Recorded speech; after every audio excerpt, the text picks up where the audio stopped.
नमस्कार दोस्तों, स्वागत है एक बार फिर आपके अपने YouTube चैनल जीवा स्टडी पर। मैं वरिष्ठ अध्यापक मुकेश कुमार जांगड़ आपका स्वागत करता हूं। तो अपन जो कलाम द्वारा आयोजित जो ऑफलाइन टेस्ट सीरीज है RPSC second grade GK paper 1 उसका माइनर टेस्ट 8 देख रहे थे और अपनी एक क्लास हो चुकी है साइकोलॉजी की। और आज हम जो है दूसरी क्लास में क्वेश्चन नंबर 28 से जो साइकोलॉजी के जितने भी क्वेश्चन है वो देखेंगे।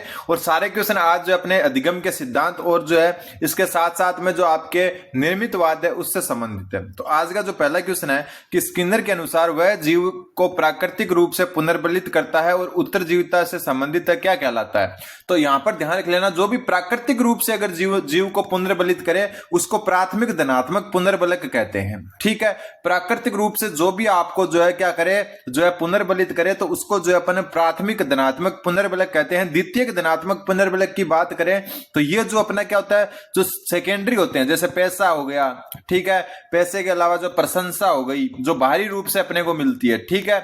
और इसके अलावा अपन करें जैसे अंक या ग्रेड, यानी अपने जो है कितने नंबर आ रहे हैं, क्या हो रहा है, ये सारे के सारे आपके क्या होते हैं, द्वितीयक धनात्मक पुनर्बलक होते हैं। हम कह सकते हैं सेकेंडरी जो है रिफोर्समेंट जो होता है वो होता ही है। ठीक है, जो प्राथमिक धनात्मक पुनर्बलक है वो आपके प्राकृतिक रूप से जो है आपको मिलते हैं। एक बात और मैं क्लियर कर दूं, जो अपने साइकोलॉजी के क्वेश्चन देख रहे हैं इसमें इतना डिटेल से जो है जानने की जो है बहुत कम जगह है, क्योंकि ज्यादातर चीजें जो डायरेक्ट उत्तर वाली है। ठीक है, दूसरी बात कि साइकोलॉजी के जो 20 क्वेश्चन आएंगे ना, यहां पर आप सबसे अच्छे तरीके से नंबर खींच सकते हो। आप देख रहे होंगे पेपर का लेवल बढ़ रहा है कि यार कुछ ज्यादा ही हाई लेवल के पेपर आ रहे हैं, फिर भी जो साइकोलॉजी के क्वेश्चन है ना वो उस लेवल पर नहीं पहुंचे हैं कि बहुत ज्यादा हार्ड आ रहे हैं। तो साइकोलॉजी आपके पास एक रामबाण है नंबर खींचने का, आराम से यहां नंबर खींच सकते हो आप। ठीक है, अगला क्वेश्चन नंबर 29 नंबर क्वेश्चन बोल रहा है। और बाकी जो इंडियन इकोनॉमी वगैरह है उसकी मैं अलग से फुल क्लास ले आऊंगा, आप टेंशन ना ले, ऐसी चीजें लास्ट में पढ़नी चाहिए। ठीक है, सितंबर में आपका एग्जाम है तो अगस्त में पढ़ेंगे चीजें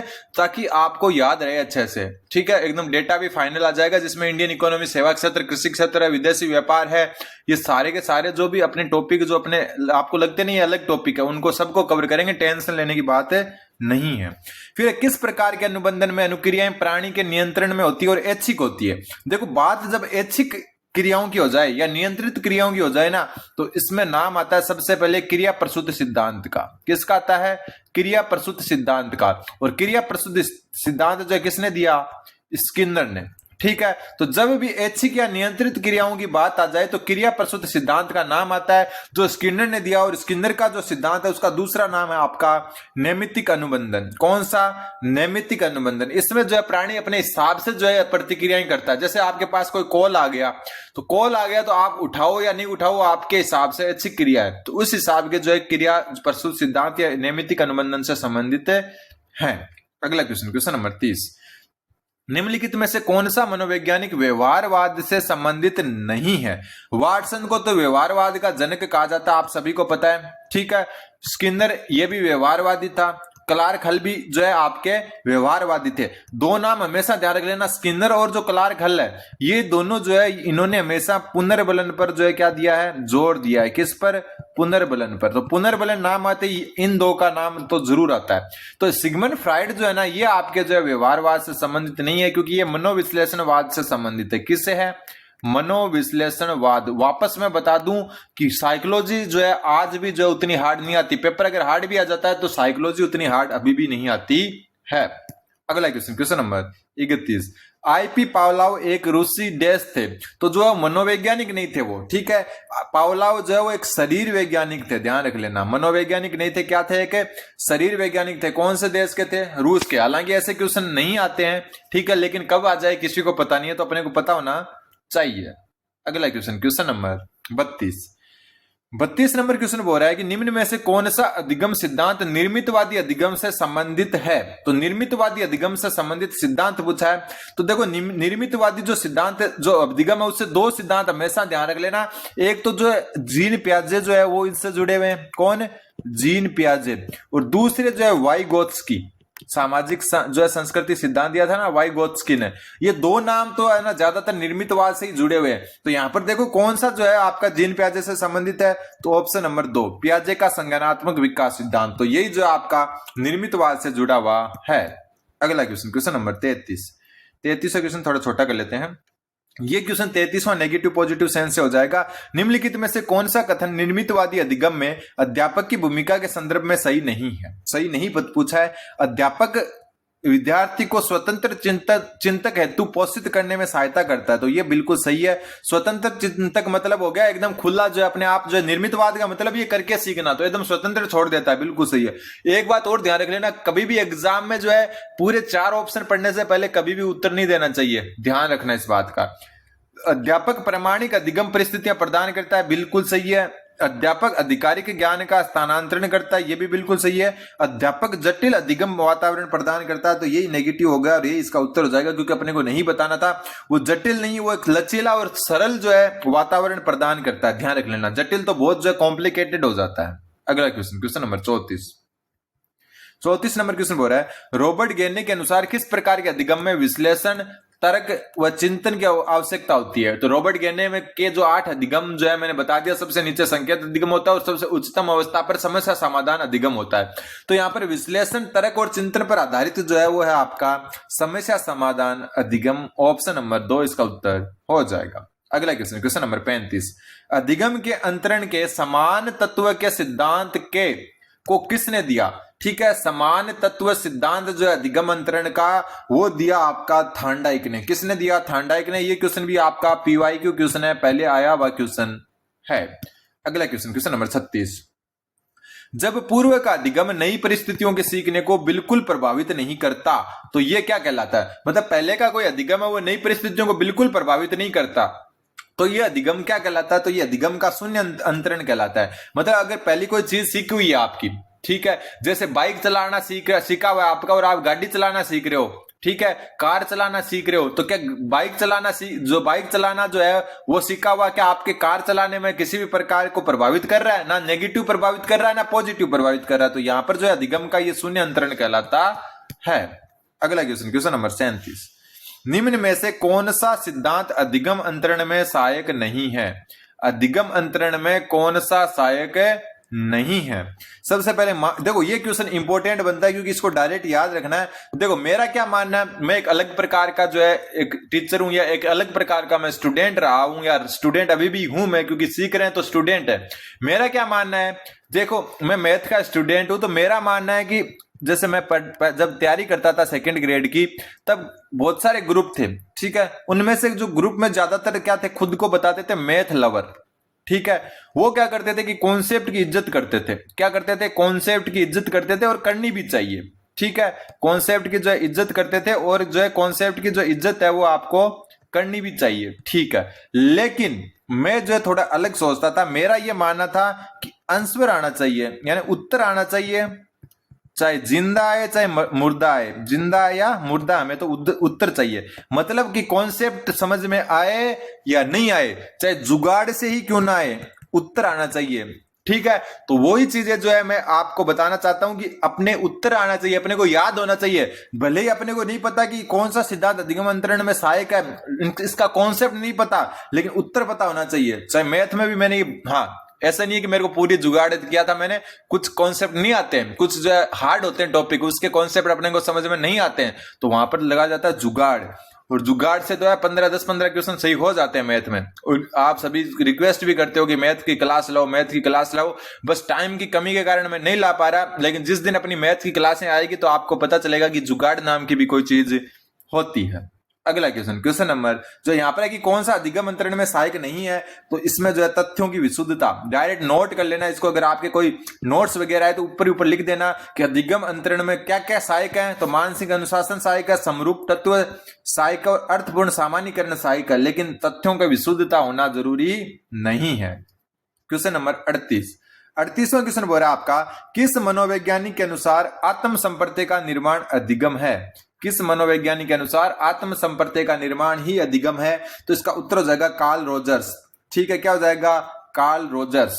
अगला क्वेश्चन, क्वेश्चन नंबर 39, ये भी अच्छा क्वेश्चन है। ब्रूनर के रचनावादी सिद्धांत के अनुसार अधिगमकर्ता द्वारा स्वयं के प्रयासों से स्वतंत्र रूप से अपने वातावरण के साथ अंतःक्रिया करके ज्ञान की रचना करना क्या कहलाता है? मतलब ब्रूनर का जो रचनावादी सिद्धांत है उसके अनुसार अधिगमकर्ता द्वारा स्वयं के प्रयासों से स्वतंत्र रूप से अपने वातावरण के साथ अंतःक्रिया करके सीखने का जो मतलब काम होता है वो क्या कहलाता है? तो वो कहलाता है आपका अन्वेषण अधिगम। क्या कहलाता है? अन्वेषण अधिगम। ना तो इसमें कोई निर्देशित तो कर रहा है आपको, ना ही कोई अभिकर्मित जो कर रहा है।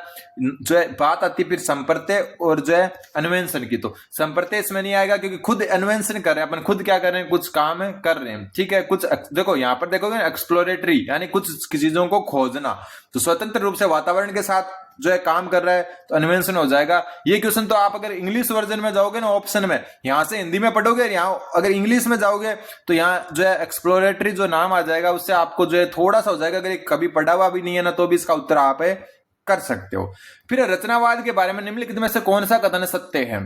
ठीक है, अधिगम पुनरावृत्ति पर आधारित है, देखते हैं, अच्छा ऑप्शन है, लेकिन आगे वाले देखते हैं।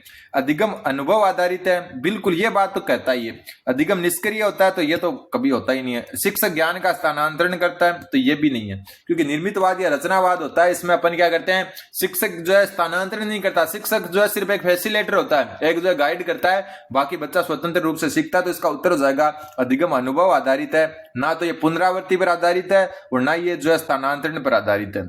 अगला क्वेश्चन, क्वेश्चन नंबर 41, ये क्वेश्चन भी आपको डायरेक्ट याद रखना पड़ेगा, ठीक है। उन्नत संगठक, एक मिनट ये बैक कर लेता हूं मैं। उन्नत संगठक या अधिगम वर्दी के संगठन के लिए आयु कि यह मूलभूत धारणा किसकी थी? तो उत्तर याद रख लेना, ऑप्शन नंबर 1 डेविड आसुबेल की, ठीक है। डेविड आसुबेल ने जो है उन्नत संगठक और अधिगम वर्दी संगठन के लिए आयु जो है वो जो है अवधारणा दी, और इस जो है ध्यान रख लेना, उन्नत संगठक को क्या कहते हैं? एडवांस ऑर्गेनाइजर, ठीक है।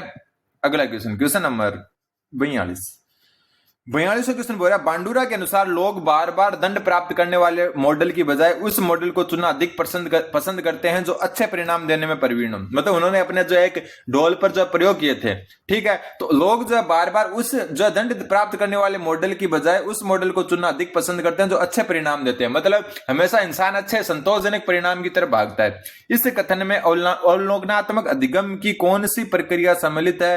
तो इसमें जो है आपकी संबंधित है वो है ऑप्शन नंबर 3 अवधान जो है अवधानात्मक।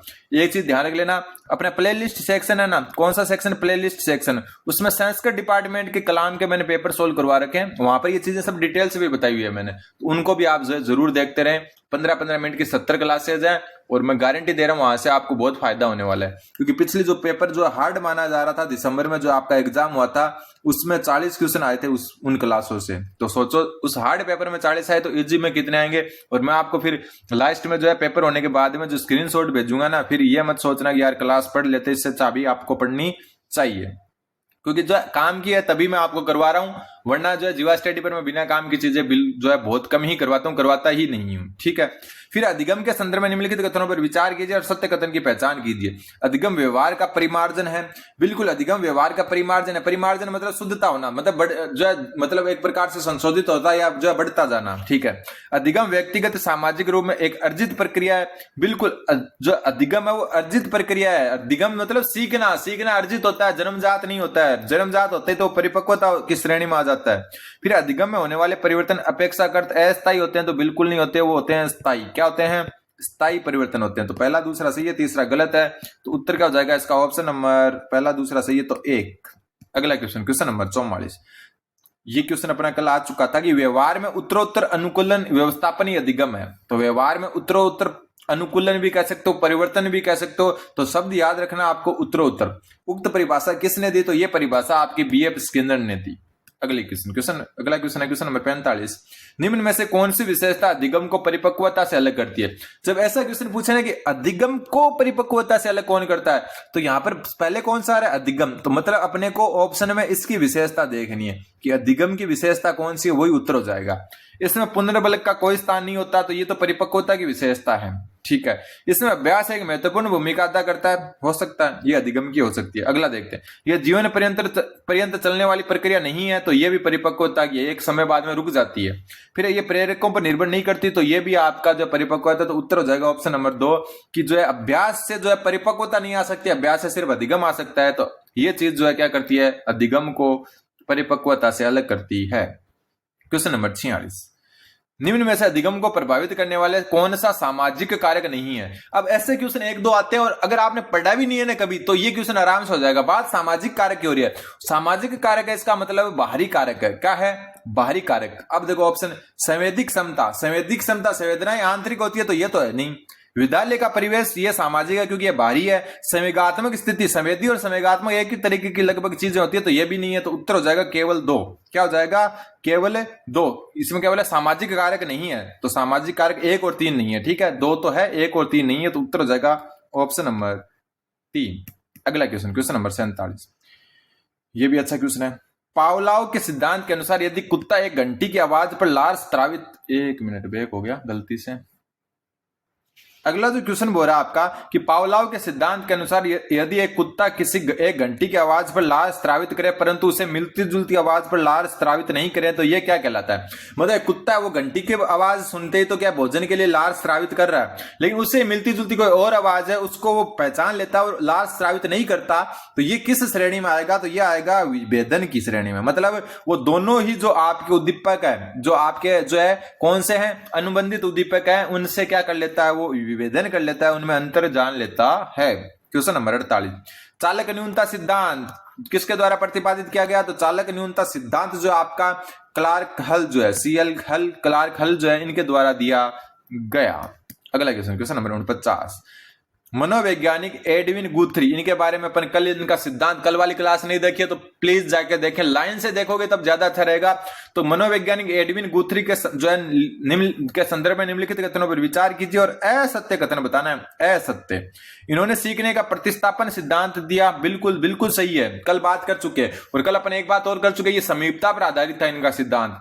गुथरी के अनुसार सीखना उद्दीपक और अनुक्रिया के मध्य पुनर्बलन के आधार पर नहीं अपितु समीपता के आधार पर होता है। बिल्कुल सही बात है, तो दोनों सही है। तो असत्य कौन सा है? असत्य दोनों ही नहीं है, तो उत्तर हो जाएगा ऑप्शन नंबर 4। न तो एक असत्य है ना ही 2 असत्य है। सत्य पूछता तो दोनों सत्य है। फिर है अनुबंधित या स्वाभाविक उद्दीपक देने के बाद अनुबंधित उद्दीपक देने के बाद अनुबंधित उद्दीपक प्रस्तुत करना क्या कहलाता है? तो ये कहलाता है आपका पश्चगामी अनुबंधन। ठीक है, मतलब पहले तो स्वाभाविक उद्दीपक दे दिया और बाद में अनुबंधित दिया है, मतलब पहले भोजन दे दिया फिर घंटी बजा रहे हो तो कोई फायदा नहीं होने वाला। ठीक है, फिर घंटी बजा रहे हो तो ये आपका पश्चगामी अनुबंधन कहलाता है। Question number 51। ये देखो, ये क्वेश्चन हमेशा आता है यहां से क्वेश्चन, इसको मैं इतना अच्छे से बताऊंगा आपको। गलती करने पर बच्चे को पीट देना ताकि उसके अवांछनीय व्यवहार में कमी आ सके। मतलब आप कोई बच्चा गलती कर रहा है उसको पीट दे रहे हो ताकि उसका जो मतलब वो जो भी आपका व्यवहार है, मतलब जो शैतानियां कर रहा है उसमें कमी आ सके। जो है उक्त कथन निम्न में से किससे संदर्भित है? अब एक चीज मैं बताऊंगा तो आप शायद जो है ना हमेशा जो है हर क्वेश्चन ऐसा याद हो जाएगा आपको। इधर लिख देते हैं हम सकारात्मक, ठीक है, इधर लिख देते हैं नकारात्मक, नकारात्मक। ठीक है, ऊपर क्या लिख देते हैं अपन? ऊपर लिख देते हैं जो है, थोड़ा छोटा करना पड़ेगा। देखो यहां अपन लिख देते हैं क्या? सकारात्मक, सकारात्मक। यहां लिख देते हैं अपन नकारात्मक, नकारात्मक। यहां अपन जो है लिख देते हैं कौन सा? जो है पुनर्बलन, पुनर्बलन। ठीक है, और यहां लिख देते हैं दंड। अब देखो क्या करना है, ऐसे बनाओ, इसको बना लिया ऐसे। अब देखो इतना खतरनाक तरीके से बताऊंगा आपको कि आप जो है कभी गलत ही नहीं करोगे इनको। सकारात्मक कोई चीज है वो क्या होता है? उसमें होता है उद्दीपन को, उद्दीपक देना, उद्दीपक दिया जाता है, दिया जाता है। वो किस में आता है? सकारात्मक में। नकारात्मक में क्या होता है? उद्दीपक हटाया जाता है या कम किया जाता है, हटाया जाता है। पुनर्बलन में क्या होता है? इच्छित व्यवहार बढ़ता है, इच्छित व्यवहार बढ़ना। ठीक है, और इसमें हो जाएगा इच्छित व्यवहार कम होना, इच्छित व्यवहार कम होना। तो यहां पर देखो क्या हो गया? सकारात्मक और इच्छित व्यवहार बढ़ना। मतलब यहां कोई चीज दी जाती है और इच्छित व्यवहार बढ़ जाता है, यहां कोई चीज दी जाती है और इच्छित व्यवहार कम हो जाता है, यहां कोई चीज हटाई जाती है और इच्छित व्यवहार बढ़ जाता है, यहां कोई चीज हटाई जाती है तो इच्छित व्यवहार कम हो जाता है। देखो कम हो गया ना। अब इसने क्या बोला है कि पीट देना, मतलब दे रहे हो कुछ तो आप दे रहे हो, इसका मतलब क्या हो गया? सकारात्मक हो गया, क्योंकि दिया जाता है तो सकारात्मक। वांछित व्यवहार में कमी आना, और कम किस में होता है? दंड में। तो आप क्या कर रहे हो? जो है सबसे पहले तो दे रहे हो तो मतलब सकारात्मक, और कम हो रहा है मतलब दंड, तो उत्तर हो जाएगा सकारात्मक दंड, ऑप्शन नंबर 4। क्यों आया ना मजा? बस राहुल गांधी कहते हैं वैसे कि ये मजा मैं पूरे देश को देना चाहता हूं। Question number 52। 52 क्वेश्चन बोल रहा है अधिगम अनुभव के परिणाम स्वरूप व्यवहार में परिवर्तन को व्यक्त करता है। यह परिभाषा किसने दी? अधिगम अनुभव के परिणाम स्वरूप व्यवहार में परिवर्तन को व्यक्त करता है, और यह परिभाषा आपकी क्रॉनबेक ने दी। ठीक है, अगला क्वेश्चन, क्वेश्चन नंबर 53, अधिगम के किस सिद्धांत का संबंध समस्या के तत्कालीन समाधान से है? अभी फर्स्ट ग्रेड का जो पॉलिटिकल साइंस का पेपर आया था उसमें लगभग ऐसा ही क्वेश्चन आया था, हालांकि थोड़ा अलग तरीके से पूछा था। तो तत्कालिक समाधान जो होता है वो सूझ के सिद्धांत में होता है, अचानक सूझ आती है, तत्कालीन समाधान होता है कोहलर का, जो है ये किसका है? कोहलर का। अगला question, question number 54 number question क्या बोल रहा है, थोड़ा छोटा कर लेते हैं, ये भी एक नॉर्मल क्वेश्चन है। एक परीक्षार्थी जब तक स्वयं की ऐसी मनोदशा न रखे कि उसे आगामी परीक्षा में सफल होना है, वह सफल नहीं हो सकता। वैसे तो ये तत्परता का नियम में आता है, किसमें? तत्परता के नियम में आता है। ठीक है, लेकिन ये मुख्य नियम, ये जो गौण नियम है उसमें जो देखो, एक विद्यार्थी जब तक स्वयं ऐसी मनोदशा न रखे कि उसे आगामी परीक्षा में सफल होना है, वह सफल नहीं हो सकता। उपयुक्त दृष्टांत थांडाइक द्वारा प्रतिपादित अधिगम के किस गौण नियम में आता है? अगर बात मुख्य नियम की होती ना तो किस में आता है? ये तत्परता के नियम में। लेकिन गौण नियम की बात करें तो देखो, जब तक मनोदशा नहीं रखेगा तो मनोवर्ती का नियम आ जाएगा, तब तक वो मनोवर्ती नहीं रखेगा। आज का लास्ट क्वेश्चन, निम्न में से एनिमल इंटेलिजेंस जो है पुस्तक किसके लेखक कौन है? तो थांडाइक है। ठीक है, अब जो है अपन विश्व का जो वर्ल्ड जियोग्राफी है, विश्व भूगोल, उसको जो है अगली क्लास स्टार्ट करेंगे। चैनल पर बने रहें, धन्यवाद। बने रहें जीवा स्टडी के साथ। टेलीग्राम ग्रुप का लिंक डिस्क्रिप्शन में जरूर ज्वाइन करें। धन्यवाद।